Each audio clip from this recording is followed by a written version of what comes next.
А от його школа. Тут була школа. А скільки ви класів закінчили? 4, а до 5-го пішла до Жидачева. Але якраз війна. Тут була вчителька, пам'ятаю її добре. Ванчицька Марія, вони обидвоє, чоловік і жінка, вони вчителювали. Тут було на селі 4 класи. Так. А потім до 5-го пішла до Жидачева. Кажеться, що закінчила. Не пам'ятаю. Тому що навіть моста не було. Тут розбили міст довкола Жидачева. І нас перевозив, хто прийшов, хто як, через лодочку перевозили.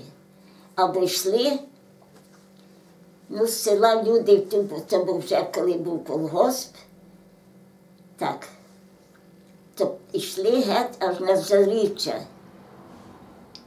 Пішки ходили, пішки всюди ходили. Не було ні машин, от такі їду з колгоспу, то вже був колгосп. Постійно геть аж туди поза гору, пам'ятаю, там не пам'ятаю, вивозили, і там ми ходили до школи, а потім теж.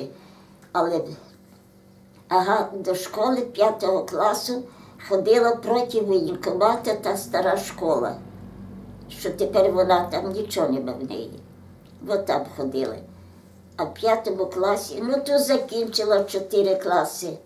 Вчили українську мову, польську, трошки польський читаю. Так, пам'ятаю букви, бо навіть правнуки ходять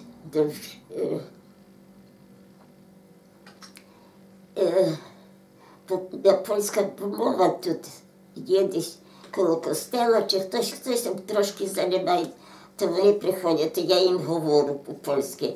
Dzień dobry, do widzenia, dziękuję bardzo, mamusia, tatusio. Так, то тут вчили. А вже коли були, то вже русські, правда, прийшли, то я ходила до Жидачева до 5-го класу. Дуже тяжко було добиратися, бо не було моста.